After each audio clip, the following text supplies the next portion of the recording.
everybody. Welcome back. Forge Your Path podcast, episode number 15. I got a quick hitter coming at you, and it's something I've been thinking about all week long. I've been talking to a lot of people about this, and I'm dying to share it with you. So let me jump right in. As I think about the way that I conduct my days, I conduct my weeks, really essentially, as I look back over the last arguably 30 years, I always have had the preference to be a fast starter. So what do I mean by that? I take a look back at my wrestling career in high school. What was my MO? Try to get an inside tie, take the first shot, hit a fireman's carry in the first 15 seconds. Because not only do I want to get the all-important first takedown, I want to get back points, and I want to start the match 4-0 or 5-0 right out of the gate. I think about the runs I used to do. And running was a big part of my training for wrestling back in high school and ultimately college. I always tried to sprint right out of the gate going up my block. Same thing happened. We used to do these, I'd call them races. For 3 years, I attended a wrestling camp called the Jackson Leaders Program. It was up in the sticks of Blairstown. And ironically, it was in a place called Hope. But I'll tell you what, at 6:30 in the morning, as a high school kid, it was absolutely the opposite of hope. Because not only, of course, was this camp strategically placed in the sticks, in this beautiful rural environment, it was placed in the most hilly terrain that I've ever seen. So, of course, to start at 6:30 among 21 other highly competitive wrestlers, what do you do to start the run? The morning, it was either a 3, a 4, or even an 8.3 mile run was the signature one, right out of the gate, winding almost 0.2 mile ascent until you then went around the corner and had uphills and downhills that are still part of my nightmares. So I always sprinted up the hill and I would try to get out to a lead. And why was that? Well, my thought was, if I get out front and I have open road ahead of me, I'm looking ahead at open road and I'm looking ahead at the finish and staying out front, as opposed to if I'm behind somebody, how much energy does that require to catch up? How much energy does that require to think about the person in front of me instead of just thinking about running and just thinking about the destination and the goal? And I will certainly tell you, I did not win every race. In fact, I won very few. But I held out as long as I could because I would go out, and it was a fairly successful strategy for me. And inevitably, if I did get caught, that was actually the point where I would struggle and lose that energy because now I'm thinking about the person that passed me. I did win a couple down the stretch. My buddy Eddie Jamison, who may be out there listening to this, or probably remembers the last run of that second year when our coach suggested, hey, if you want to be a state champion, go out and beat your best time by a minute. And that's even a crazy thought on a 4-mile run. And that was the signature day I remember where I went out first and I finished first and everybody else was in the rear view. So I digress. Thanks for taking me in that little trip down memory lane. But again, from a running standpoint, it's the same thing. Fast forward to college. Think about my college classes. What are the ones I always wanted to pick?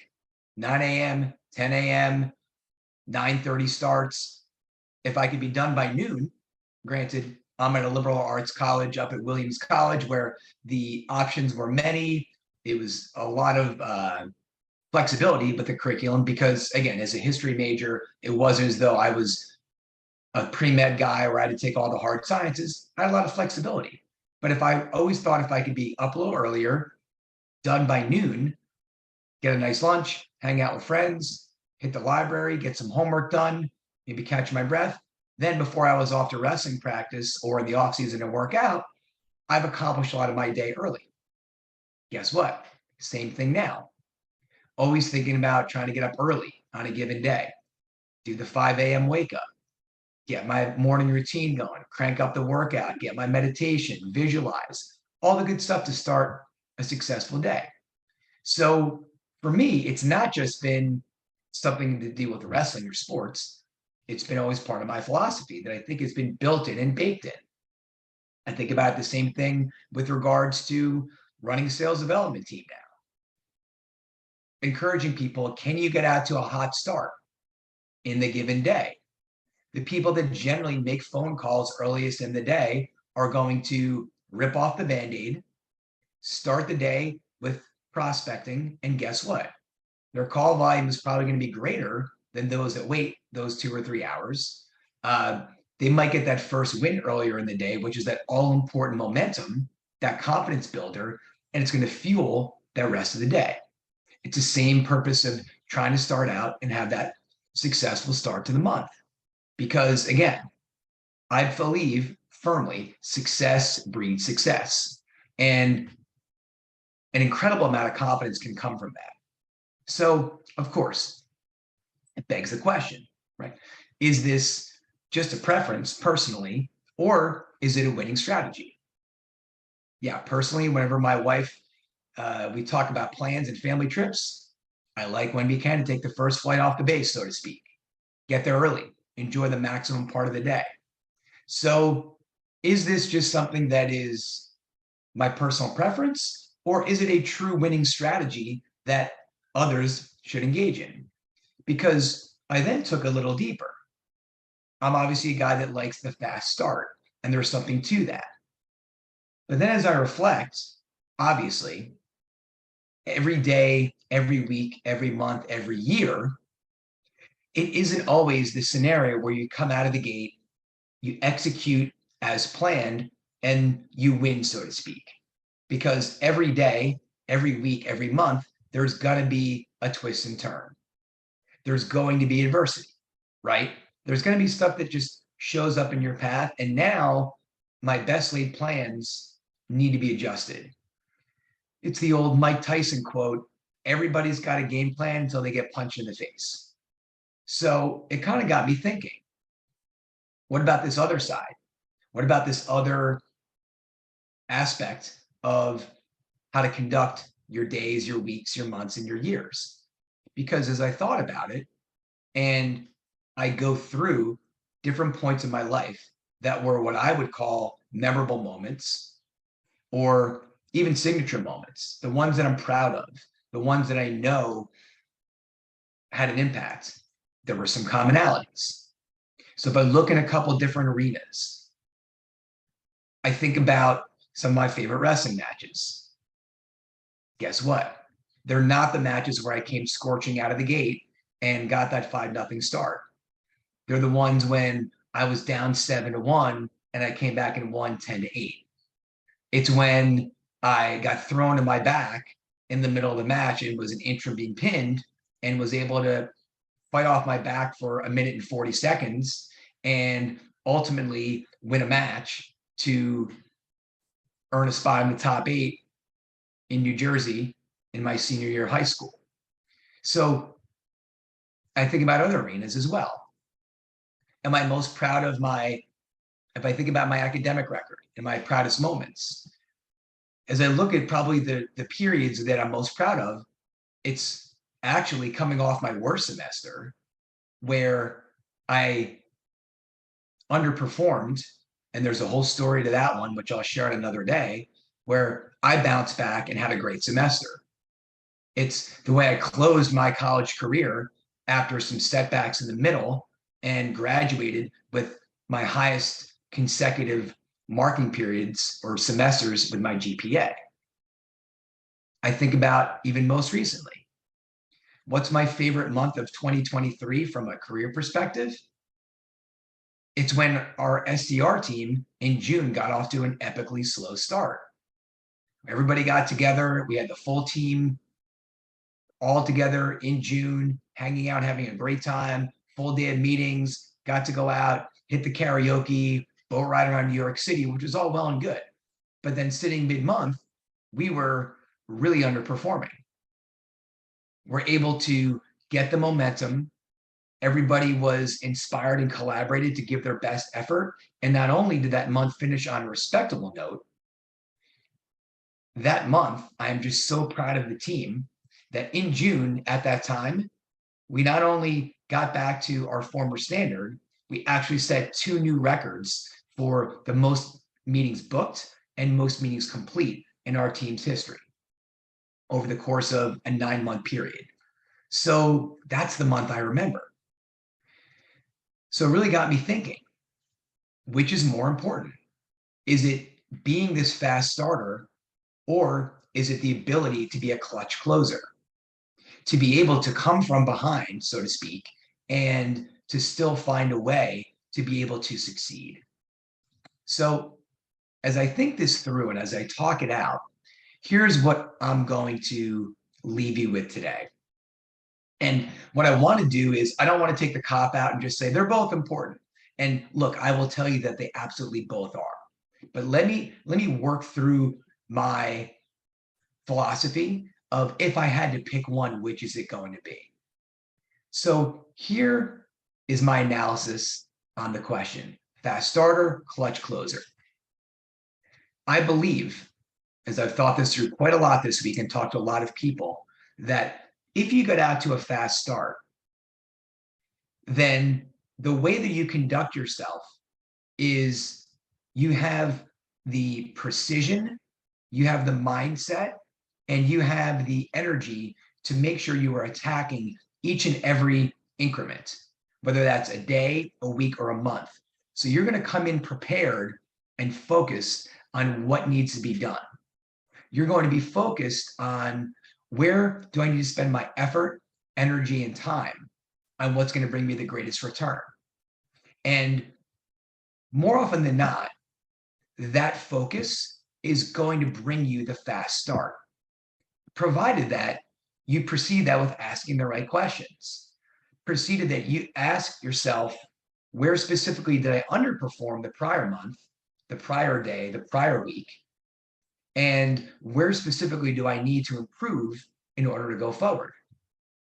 Where can I apply that flexibility to adapt my strategy, to adapt my style, to make sure that this next day, this next week, this next month, this next year is going to be better?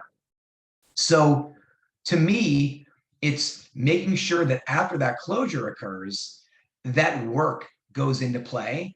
So you are constantly making sure that as you go into that next chapter, as you go into that next phase, you've got the learnings and you've got the intel to go execute. So now it's not as though you're just coming in and doing the same old thing and expecting a better and better result. You've done the work to be prepared for that next journey. So, of course, obstacles are going to show up in your path.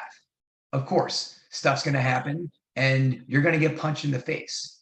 And so I think that it is absolutely necessary to find ways to still be able to win, if it in a given day, in a given week, in a given month or year.